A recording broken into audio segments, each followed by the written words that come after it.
"Uncle, I know how to make your daughter walk again," the black beggar boy told the millionaire. Gregory Vale had walked past that alley 100 times, but never like this.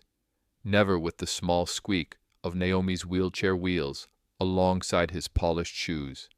Never with silence so thick it could suffocate him. It had been years since the accident that changed everything. And yet there they were, walking through the familiar streets of the city. Gregory pushing his daughter's wheelchair. Naomi sitting in the chair, wrapped in a soft-knitted blue blanket, her legs motionless, her blonde hair falling over her cheeks. Her eyes were lowered to the pavement, as though she had given up waiting for miracles. And Gregory he had given up too, to an extent. He never stopped loving her, but he had stopped hoping. Hope had become a cruel word in Gregory's world. Since the accident, he had thrown his wealth at every possibility. He had seen every doctor, every specialist, and every miracle worker with his last hopes and trust, only to be let down each time. Each time the result was the same: permanent spinal damage. The same words over and over from medical professionals, therapists, even the charlatans who promise to heal with energy. "She may live a long life," they would say gently, their voices soft and sympathetic, "but she'll never walk again." Gregory's money had moved mountains, but not nerves. He had seen the best doctors, the most renowned surgeons. His wealth could buy anything, but not a miracle. And now he walked the same path once more, pushing Naomi's chair, lost in his thoughts. He didn't know how much longer he could endure this. It wasn't just the looks of pity from strangers or Naomi's silent, longing eyes. It was his own guilt, the pain of seeing his daughter trapped in a body that didn't obey her wishes. As he walked, he heard a voice that seemed out of place in the quiet alley. "Uncle, I know how to make your daughter walk again." Gregory's hand froze on the wheelchair handle, his heart racing as he turned, expecting to see some scam artist or worse. Maybe it was another beggar trying to take advantage of his wealth, asking for money in return for a false promise. But when he turned, he was stunned. The voice came from a small barefoot child no older than Naomi. The boy was thin, dark-skinned, and stood in the alley, looking up at Gregory. His oversized coat was ragged, his face smeared with dirt, and one of his eyes was bruised. Despite his disheveled appearance, his voice was steady and sure. "What did you say?" Gregory asked, his voice low, full of disbelief. "I said I can help your daughter," the boy repeated calmly. Gregory's skepticism deepened. "Is this some kind of joke? Who put you up to this?" "No one," the boy answered firmly. "My name's Eli. I live behind the train station. I saw you pushing her here yesterday. I waited here today because I knew you'd come." Gregory squinted at him, trying to make sense of the situation. "You've been watching us?" He felt a flash of anger, but Eli didn't flinch. "Yes, but not in a creepy way," the boy said. "I see a lot of people walk by, but she looks sad, like she used to run, but her legs forgot." Naomi's head turned slightly, as if those words had struck a chord in her. She hadn't heard anyone speak about her like that in a long time. It was more than anyone had said about her since last week. Gregory was taken aback. "I've taken her to the best hospitals in the world," he said, his voice firm, though a hint of frustration lingered. "Neurologists, surgeons, even holistic charlatans who claim to move energy with their fingers. There's nothing you can do." But Eli didn't back down. "But you haven't taken her to my grandmother," he said simply, his words carrying a quiet conviction. "Your grandmother?" Gregory repeated, unable to understand what this child was talking about. "What makes you think she can help?" "She helped me when no one else would," Eli said, his voice soft but filled with sincerity. "She doesn't take money, only trust. And she never asks anyone to believe, only to try." Naomi's eyes lifted from the ground for the first time in days. meeting her father's gaze. There was something in her expression, something fragile but hopeful, that Gregory couldn't ignore. "Please, can we go?" Naomi whispered, her voice trembling with the faintest hope. Gregory hesitated, his mind racing with doubts and worries. The words "no" and "absolutely not" kept spinning in his head. But then Naomi's voice echoed in his mind, the way it had cracked when she whispered, "I hate being this way," a few weeks ago. He knelt down beside her, his heart aching. "If anything feels wrong, we leave. Got it?" he said, his voice soft but determined. Naomi nodded, her eyes filled with a silent, desperate plea. Eli smiled, his face lighting up with an unspoken understanding, then turned and began walking down the alley. Gregory, his heart still heavy with doubt, followed behind. Naomi's wheelchair creaked with every bump as they made their way behind the city, through tangled weeds and rusted fences, past graffiti-covered brick walls. The path felt unfamiliar, and Gregory almost turned back twice.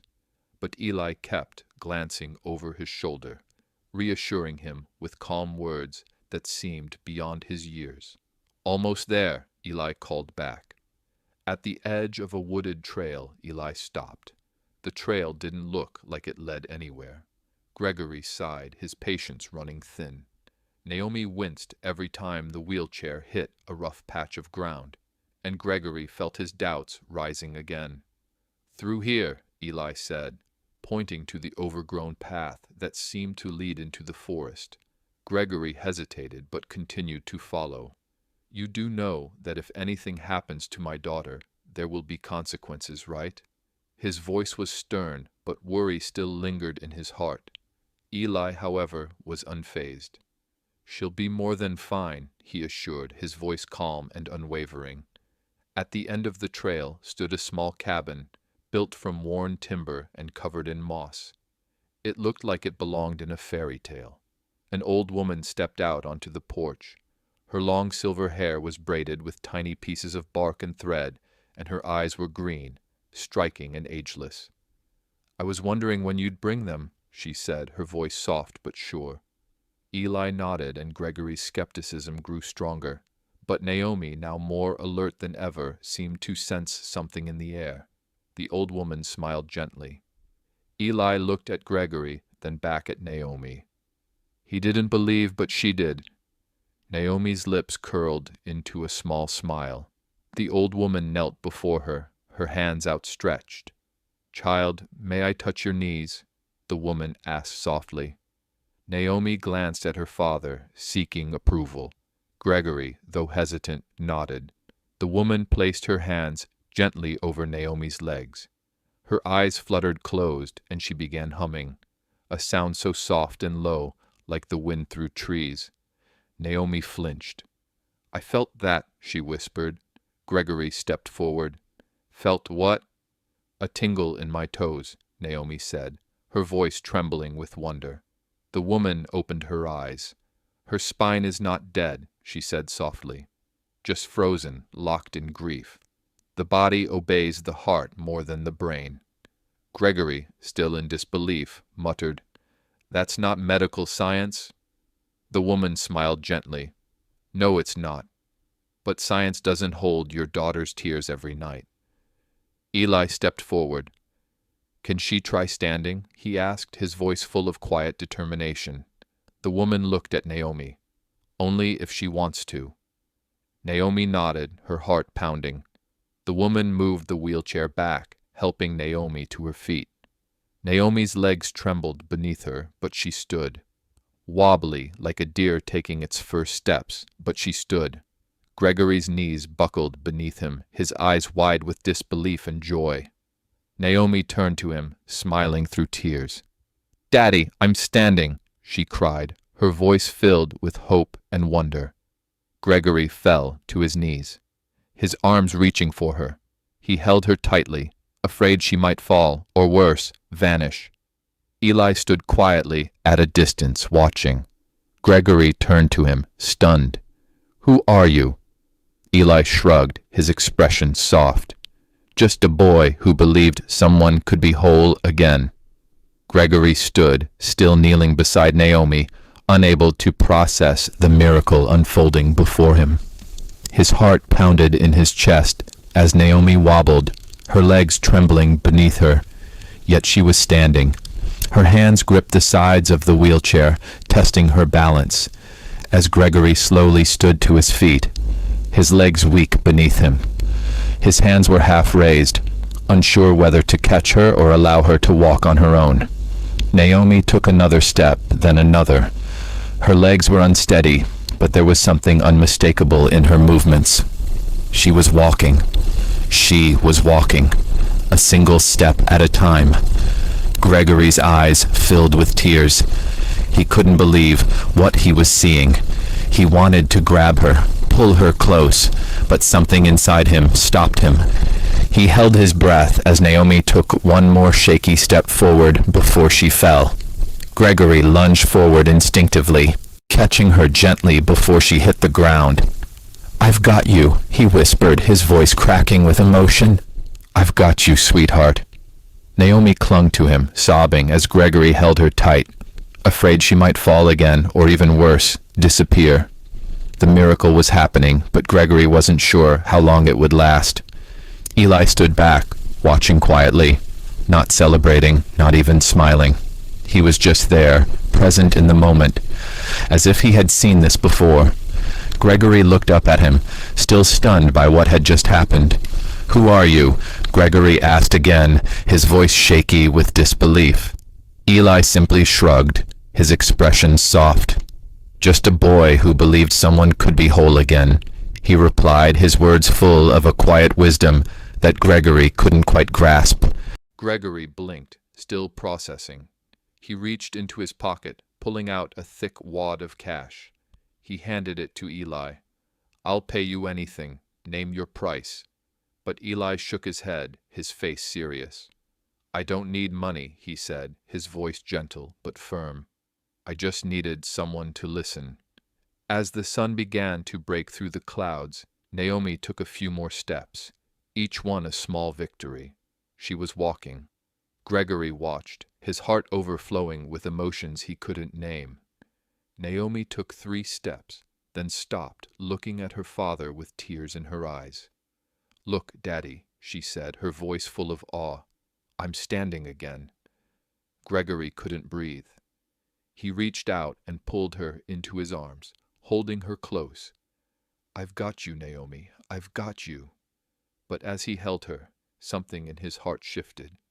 Something inside him told him this was more than just a physical miracle. It was something deeper. Naomi hadn't just regained the ability to walk. Something had changed in her. Her eyes sparkled with hope, with life, something that had been missing for far too long. The old woman, still standing quietly in the background, smiled softly, her hands folded in front of her. There were no cheers, no applause, just a quiet, peaceful moment between the two of them. And then Eli spoke again, breaking the silence. "She wasn't just broken physically," Eli said quietly. "She was broken inside. The body obeys the heart more than the brain, and sometimes healing starts when you believe. Not in what you see, but in what you feel." Gregory looked at him, his heart racing. "But how did you know? How did you do this?" he asked, almost desperate to understand. Eli didn't answer immediately. Instead, he crouched down beside them and looked at Naomi. "I didn't do anything," he said softly. "I just remembered." "Remembered?" Gregory asked, confused. "What do you mean?" Eli didn't answer right away. He looked down at the dirt, his fingers twitching nervously. Then he began to speak again, slowly, as if the words were just beginning to make sense to him. "I used to walk funny," Eli said. "My foot was bent since birth. Kids laughed at me. My mom left when I was 4. Grandma was all I had. One day, she just said it was time.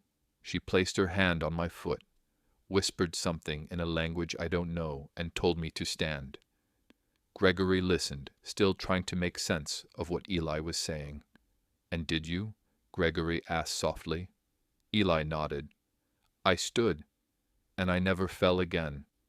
Naomi blinked at him, her eyes wide with wonder. Your grandmother healed you? She asked quietly.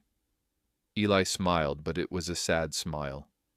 She reminded me I wasn't broken, he replied. I didn't need to be healed. I just needed to believe I wasn't broken. Gregory's heart tightened.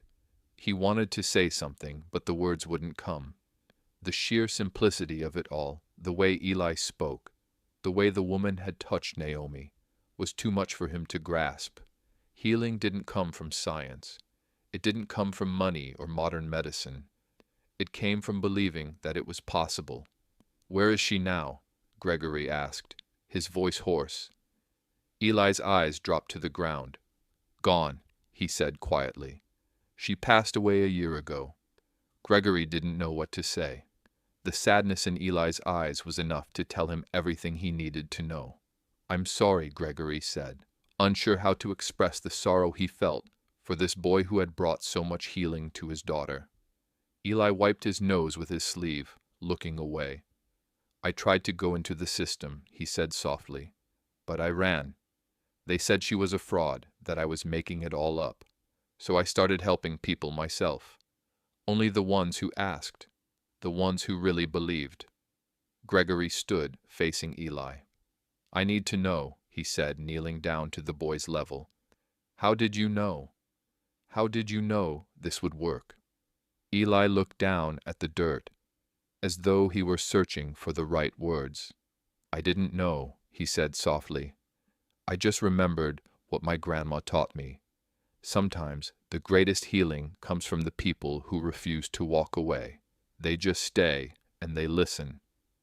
Gregory stared at him, moved beyond words. He wanted to give him something, anything. But Eli had already given him the greatest gift of all.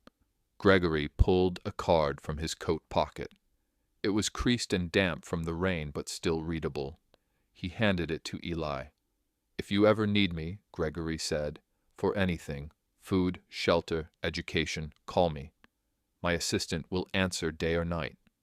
Eli took the card, studied it for a moment, then carefully folded it and tucked it into his coat.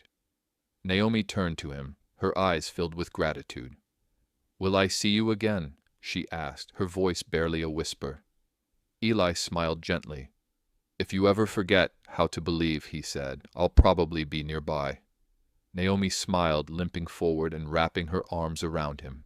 It was the first time anyone had hugged him in over a year.